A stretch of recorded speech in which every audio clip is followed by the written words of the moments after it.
جناب السلام علیکم، میں رضوان حاضر خدمت جی پی او لائیو کے پلیٹ فارم سے آپ سے گزارش ہے کہ ہمارا چینل سبسکرائب کریں اور بیل آئیکن کو بھی دبا دیں اور اس چینل کو اپنے دوستوں میں کمیونٹی میں متعارف کریں۔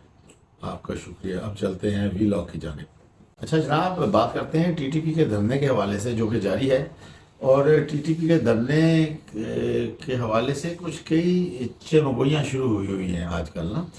وہ کچھ لوگ یہ کہہ رہے ہیں کہ جی یہ جو دھرنا ہے یہ گورنمنٹ نے خود ارینج کروایا، انہوں نے خود لا کے بٹھایا تاکہ فیڈرل کیپٹل کی حفاظت کے لیے بٹھایا گیا۔ تو اس کے حوالے سے کچھ نیوز ایسی ہیں۔ گورنمنٹ کا پلان یہ ہے کہ عمران خان صاحب پہ نا کوئی تھوڑی سختی کرنی ہے انہوں نے، اب اسٹیبلشمنٹ نے بھی اور گورنمنٹ نے بھی۔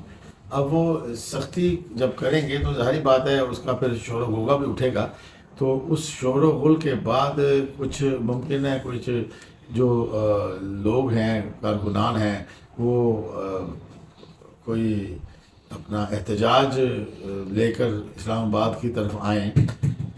تو اس حوالے سے کچھ لوگوں کا خیال ہے کہ ان کو اسلام آباد کے انٹری پہ بٹھا دیا گیا ہے کہ کوئی اور اس طرح کی جرت نہ کرے اور نہ آئے، یہ لوگوں کا خیال ہے۔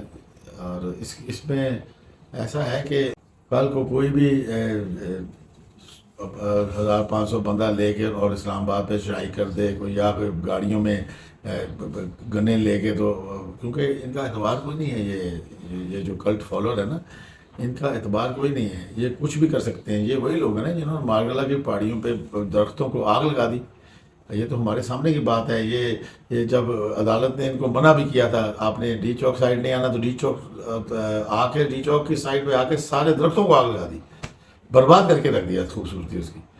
تو اس لیے کہا جا رہا ہے کہ یہ دھرنا جو ہے یہ خود گورنمنٹ نے یا اسٹیبلشمنٹ نے ارینج کیا ہے۔ اب اس تناظر میں ذرا بات کرتے ہیں فچ جو ریٹنگ کی ایک ادارہ ہے، جو کہ ایک معاشی درجہ بندی کا ادارہ ہے جو مختلف ممالک کے معاشیات کے حوالے سے وہ رپورٹس شائع کرتا رہتا ہے۔ اس نے اس مرتبہ پاکستان کے معاشی حالات کے بارے میں رپورٹ شائع کی ہے۔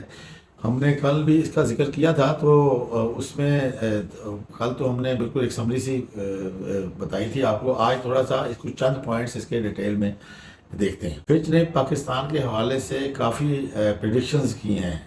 ان پریڈکشنز میں سے سب سے پہلے تو ایک پریڈکشن ہے کہ وہ کہتے ہیں جی کہ پاکستان کی موجودہ حکومت جو ہے وہ 18 ماہ تک قائم رہے گی، اور اگر اس کے بعد یہ حکومت گر جاتی ہے تو پھر دوبارہ الیکشن نہیں ہوں گے، بلکہ ایک نگران حکومت قائم ہوگی جو ٹیکنوکریٹس پہ مشتمل ہوگی۔ وہ آ کے پھر معاشی اصلاحات کریں گے، وہ لانگ ٹرم بھی ہو سکتی ہے اور وہ اس حکومت کی ٹرم کے مکمل ہونے تک بھی ہو سکتی ہے۔ انہوں نے ایک اور پریڈکشن کی ہے، انہوں نے کہا ہے جی کہ عمران خان صاحب فیوچر میں ابھی قید ہی رہیں گے، یعنی ایک انٹرنیشنل ادارے کو بھی معلوم ہے کہ عمران خان صاحب اب اتنی جلدی نکلتے نہیں ہیں۔ پھر انہوں نے پاکستان کی معیشت پر تبصرہ کرتے ہوئے کہا، اور جو پاکستان کی سیاسی حالات چل رہے ہیں، یعنی کہ جس طرح سے پاکستان ڈسٹیبلائزڈ ہے سیاسی طور پہ، تو یہ معیشت کسی وقت بھی ڈیریل ہو سکتی ہے۔ پھر فچ کی رپورٹ میں یہ کہا گیا ہے کہ 8 فروری کے جو الیکشن ہوئے، حالانکہ اس میں عمران خان صاحب پابند سلاسل تھے، مگر پھر بھی ان کے حمایت یافتہ امیدوار کافی تعداد میں جیت گئے۔ اس لیے کل کو اگر عمران خان صاحب کے ساتھ کسی قسم کی سختی کی جاتی ہے تو یہ لوگ احتجاجی ریلیوں کی شکل میں اور جلسے جلوسوں کی شکل میں اور دھرنوں کی شکل میں باہر نکل سکتے ہیں، جس کا ویسے مجھے اس چیز کا اتنا یقین نہیں ہے، کیونکہ میں سمجھتا ہوں کہ عمران خان صاحب کے ساتھ اب اس طرح کے لوگ نہیں رہ گئے. وہ جو زمانے میں تھا اس وقت عمران خان صاحب کی پانچوں گھی میں تھی اور سر کڑھائی میں تھا. اس وقت فوج جو سی وہ بیک پہ تھی اور وہی ارینج کیا کرتی تھی یہ دھرنے اور جلسے جلوس. وہ کہتے ہیں جی کہ لوگ دھرنوں کے لیے اور احتجاجی ریلیوں کے لیے نکل سکتے ہیں. اور اسی تناظر میں پھر میں نے جو تھوڑی دیر پہلے ذکر کیا کہ وہ جو ٹی ایل پی کا دھرنا ہے وہ ٹی ایل پی کا دھرنا اسی لیے ادھر براجمان کیا گیا ہے کہ اس طرح کے معاملات کو نپٹا جا سکے. پھر جی فچ نے کہا آگے کہ پاکستان پر قرضوں کی ادائیگی کا بوجھ بہت زیادہ ہے مگر پھر بھی اس سال کے آخر تک مہنگائی میں کمی واقع ہوگی اور جو شرح سود ہے وہ بھی گر کے تو 14% تک آنے کے چانسز ہیں جو کہ اس وقت 20-21% پہ چل رہے ہیں. یہ ویسے یہ جو اشاری ہوتے ہیں یہ معیشت کی بہتری کے اشاری ہوتے ہیں. بہرحال ان کا کہنے کا مقصد شاید یہی ہے کہ اس وقت تو بہت دیگر کوئی حالات ہیں مگر آگے تھوڑی سی بہتری آ جائے گی. صورتحال یہ ہے کہ معاشی استحکام لانے کے لیے سیاسی استحکام کا ہونا بہت ضروری ہے کسی بھی ملک میں. اور خان صاحب بالکل بھی انٹرسٹڈ نہیں ہیں سیاسی استحکام لانے میں. ان کے موڈ کو دیکھتے ہوئے اس لیے اس وقت اسٹیبلشمنٹ اور حکومت نے فیصلہ کیا ہے کہ تھوڑے سخت فیصلے کیے جائیں جس میں کچھ دن پہلے جو فیصلہ ہے کہ انہوں نے جو عطا طاہر صاحب کے تھرو اناؤنس کروایا وہ ایکچولی وہ ہوا ہے فیصلہ. وہ امپلیمنٹیشن اس کی ہونی ہے جس میں پی ٹی آئی پہ پابندی ہے اور عمران خان وغیرہ اور سوری قاسم سوری اور علی صاحب پہ آرٹیکل 6 کا مقدمہ ہے. ابھی تو گورنمنٹ تو بہت کوشش کر چکی ہے اپنی طرف سے کہ خان صاحب کو کسی طریقے سے ڈسکشن میں لایا جائے مگر جب ایک بندہ جس نے ہم کہتے ہیں کہ کسی طرح سے ماننا ہے ہی نہیں اس نے تو پھر دوسری صورت یہ ہے کہ گورنمنٹ کا خیال ہے کہ پھر تھوڑی سختی کی جائے اس کے ساتھ. ویسے میرا اپنا خیال ہے کہ جو آرٹیکل 6 کا مقدمہ اور دوسرا کیا اسے کہتے ہیں پی ٹی آئی پہ پابندی کی جو باتیں ہیں گورنمنٹ کچھ سمجھ نہیں کہ پی ٹی آئی کو تھریٹ بھی دے رہی ہے کہ اگر سیدھے نہیں ہو گئے تو ہم یہ کریں گے. اچھا اس حوالے سے میں نے دیکھا ہے پی ٹی آئی میں کچھ پینک کی سچویشن بھی پائی جاتی ہے. لوگ پینک ہیں کہ یار کل کو کیا ہو جائے گا, ایسی سچویشن بھی ہے. اچھا جی اسی تناظر میں ایک بیان جو ہے وہ ہمارے جو ایک مذہبی شخصیت ہیں انجینئر محمد علی مرزا صاحب ان کا بھی ایک بیان گردش میں ہے. ان کا کہنا ہے جناب کہ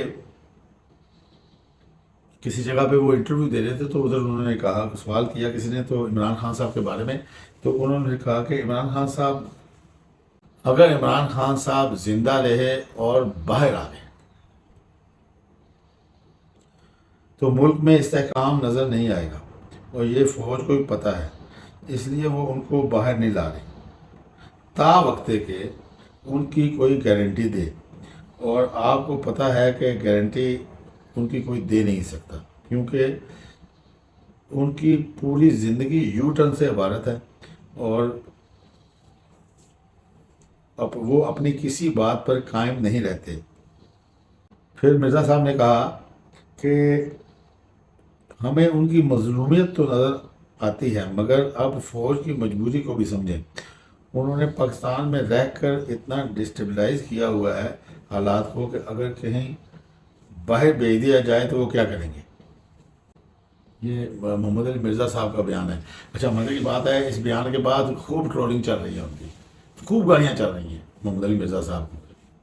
اچھا جی میرا اپنا اوپینین یہ ہے کہ یہ جو مرزا صاحب کا جو والا پیغام ہے یہ اسٹیبلشمنٹ کی طرف سے سامنے لایا گیا ہے اور اب ایسا نظر آ رہا ہے کہ عمران خان صاحب کا قصہ تو اب پاکستانی سیاست میں کم از کم کلوز نظر آتا ہے اور ایسا کچھ فیل ہوتا ہے کہ کچھ عمران خان صاحب کے اوپر سختی کرنے کا پروگرام بن چکا ہے اور بلکہ اس کی اجازت بھی ہو چکی ہے.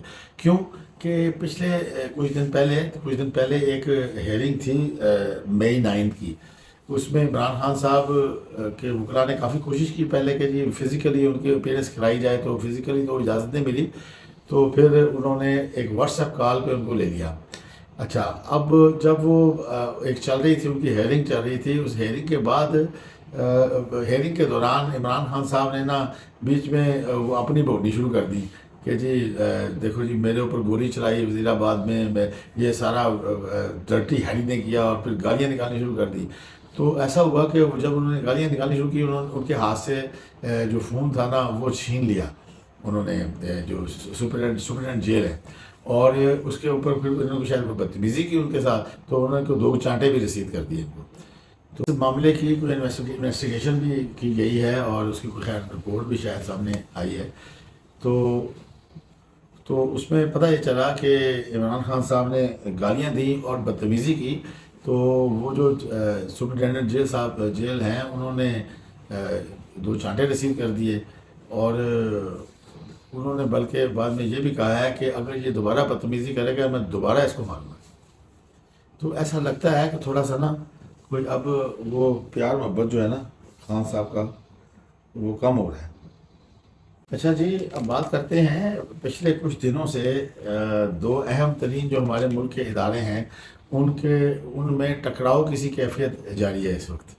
گزشتہ تقریباً 1.5-2 دن سے مدبر قسم کے سنجیدہ اور جہاں دیدہ جو لوگ ہیں وہ اس کوشش میں مبتلا ہیں کہ کسی طریقے سے اس ٹکراؤ کو روکا جائے۔ ان کا خیال ہے کہ جس طرح بھی ہو سکے ٹکراؤ کی صورتحال سے بچنا چاہیے، اور ان دونوں فیصلوں سے پیچھے ہٹا جائے جس کی وجہ سے یہ ٹکراؤ پیدا ہوا۔ یعنی ایک عدالت کا جو 12 جولائی کا فیصلہ ہے مخصوص نشستوں کا، اور دوسرا گورنمنٹ کا جو فیصلہ ہے پی ٹی آئی پہ پابندی اور آرٹیکل 6 لگانے کا۔ جس طرح اب پی ایم ایل این نے سپریم کورٹ میں اس فیصلے کے خلاف ریویو داخل کیا ہوا ہے، ریویو کی اپلیکیشن داخل کی ہوئی ہے۔ تو اس میں اگر دو ججز جو ہیں وہ اپنا اوپینین چینج کر لیں، اپنا سوچ چینج کر لیں یا اپنا فیصلہ تبدیل کر لیں، جس طرح کہ ایک مرتبہ قاضی فائز عیسیٰ کے کیس میں ایسا ہوا تھا، تو ریویو میں 2 یا 3 ججوں نے اپنا فیصلہ تبدیل کر لیا تھا۔ تو اگر یہ ایسا ہو جائے تو پھر یہ ہے کہ ادھر سے حکومت بھی بیک کر جائے وہ جو پابندی لگانے کے حوالے سے، اور تو پھر یہ ہے کہ یہ تھوڑا سا سکون آ سکتا ہے ملکی حالات میں، اور یہ ٹکراؤ کی کیفیت ختم ہو سکتی ہے۔ اچھا جناب، ایک بات کرتے ہیں، سی آئی اے نے ایک خوفناک انکشاف کیا ہے کہ ٹرمپ پر حملہ ہونے میں انڈین را کا ہاتھ ہے۔ انہوں نے کہا جی انڈین را کے ملوث ہونے کے نشانات ملے ہیں۔ مطابق ٹرمپ پہ جو اٹیمپٹ ہوئی ہے، مرڈر اٹیمپٹ ہوئی ہے، اس میں ایک مشہور بندہ تھامس میتھیو کروک، اس کو پکڑا گیا تھا۔ یہ 20 سالہ نوجوان ہے جو بیٹل پارک میں رہتا ہے، پینسلوینیا میں رہتا ہے۔ کروک صاحب کے قبضے سے AR-15 رائفل موقع سے ریکور کی گئی ہے، اور یہ رائفل جو ہے وہ ایک شخص رام پرکاش کے نام سے رجسٹرڈ ہے، جو کہ ایک انڈین شہری ہے۔ اس کے ساتھ کوئی آشیش ملہوترا ہے نامی کوئی شخص بھی رابطے میں تھا، اور اس کو خفیہ کوڈ اور پیغامات بھجوا رہا تھا۔ رام پرکاش نامی شخص کو بھی گرفتار کر لیا گیا ہے، اس سے بھی انویسٹیگیشن جاری ہے۔ اچھا، اس حوالے سے اگر کوئی اور نیوز آئی تو انشاءاللہ تعالیٰ آپ سے شیئر کریں گے۔ اچھا جناب، آپ کا شکریہ، آپ نے ہمارا ویلاگ دیکھا۔ اگر آپ کو ہمارا کنٹینٹ پسند آیا ہو تو جناب اس کو لائک کریں اور شیئر کریں، اور ہمارے چینل کو بھی سبسکرائب کریں، اور اس کو اپنے عزیز و اقارب دوستوں کمیونٹی میں بھی متعارف کرائیں۔ آپ کا ایک مرتبہ پھر شکریہ۔ اللہ حافظ۔